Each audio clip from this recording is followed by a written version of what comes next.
Hey there, welcome back to another video by Chemical Engineering Life. Landing your very first job as a chemical engineer, that can be a bit of a daunting and a scary experience, especially being thrown out into the industry and having to figure out your own way. That can be quite scary. So to help you out, in this video, we bring to you top 10 tips that could possibly help you land your very first job as a chemical engineer.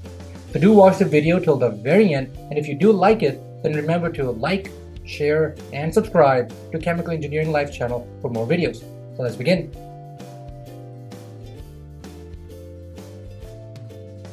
The one thing that we all can agree on is that the world of chemical engineering is always changing. There are so many emerging trends that are coming up all the time. Therefore, the very first thing that you need to do is to learn how to stay up to date with the industrial trends. And there are a lot of ways that you can do that. To beginning with, you should follow different industry journals in the areas that you're interested in.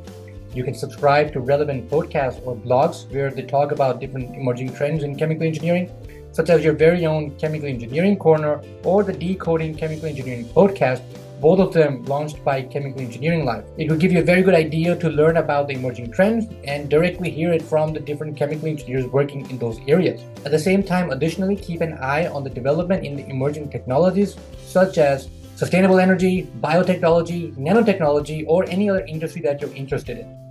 For example, let's say that you would like to work in the pharmaceutical sector as a process engineer. It might be a good idea for you to look into Industry 4.0, digital manufacturing, digital twins, and all that. So therefore, keep an eye out on all of these emerging technologies in the areas that you would like to work in.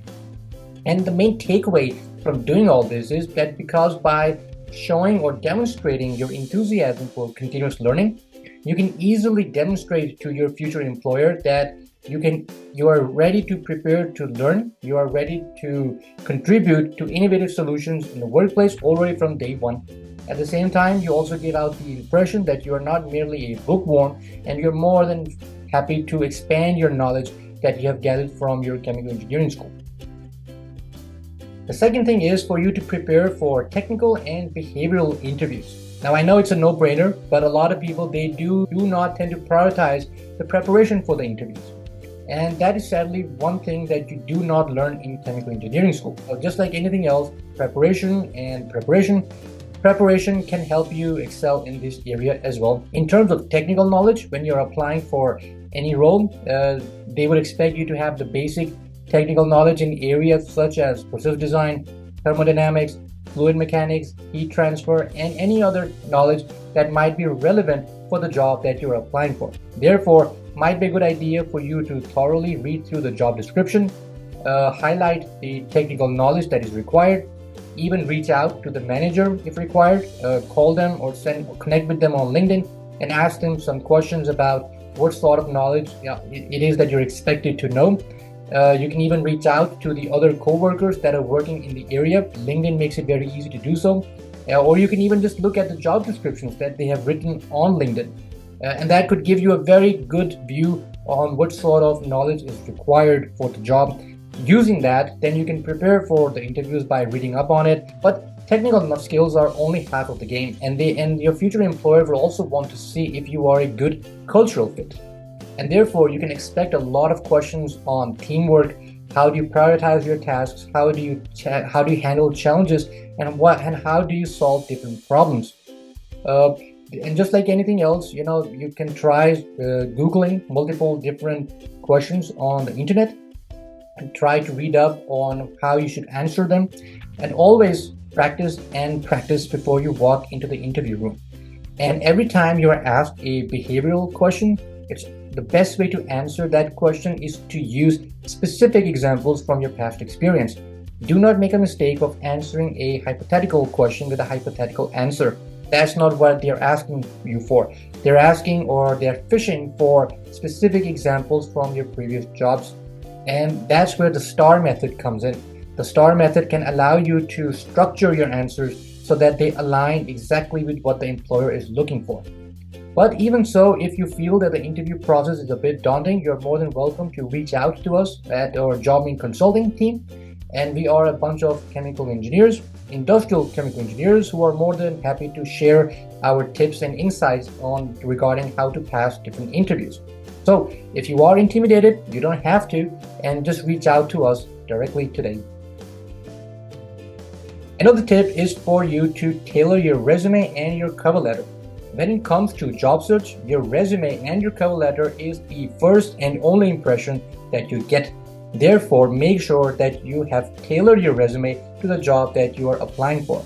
A lot of people, they make the mistake of sending out a generic resume for all the jobs that you're applying for, and that does not work, sadly. Therefore, you must tailor your resume specifically for the job that you're applying for. If you're applying for a process engineering position, you must highlight the skills that are relevant for that. And if you're applying for a data engineering position, then you must change your resume so that it aligns perfectly with that job instead. So to do so, remember to merely highlight the relevant experience that you have.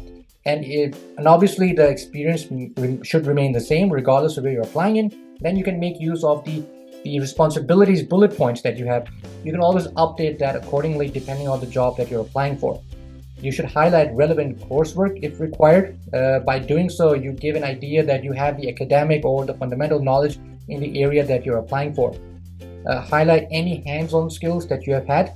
And do remember that do not make the mistake of merely listing your qualifications, but you must show how they align with the job that you're applying for. For example, merely saying that you did a project on process design, that might not help you as much as writing 2 or 3 sentences on how that project has prepared you for the job that you're applying for. It could be that you have a much stronger understanding of process design principles. You have a much better understanding of heat transfer. You have a very better understanding of equipment design and whatnot. So it's always a good idea to write what you did, quantify it, and then also add how has that made you a better person than before. Because the main takeaway is from the resumes that your companies or the employer, they would like to hire people that can hit the ground running. So therefore, make it very clear how your education and your previous experience can help you succeed in the role, and at the same time, how you are trainable and how you are capable of working in the job that you are applying for. And just like before, if you need any form of help in your resume writing or your cover letter, then also do not hesitate to reach out to JobMe Consulting, which is part of the ChemEnggLife organization. Another tip is networking and building industry connections. And it is a no-brainer. I believe that everyone knows this little secret that it does not matter what you know, but it's more about who you know. Therefore, networking should always be the top thing on your list when you're looking for your job as a chemical engineer. Very easily, you can attend industrial conferences. By doing so, you get in touch with like-minded individuals, students, leaders, professionals, and through there you can build a relationship, get some feedback, get some insights, and that could be an easy way to get into a company. At the same time, you can try joining different professional organizations, such as other chemical engineering professional organizations, where you can also connect with many other like-minded individuals through many of the initiatives that they may have. Finally, the most important one, do not underestimate the power of LinkedIn. LinkedIn has made it very easy for all of us to reach out to people across borders, across continents at times, and you should do that. You should reach out, look at the profiles of other people, other chemical engineers, try to, if someone is relevant, if someone is working in the area that you wish to work in, do not hesitate to reach out. Do not hesitate to make a connection with that person.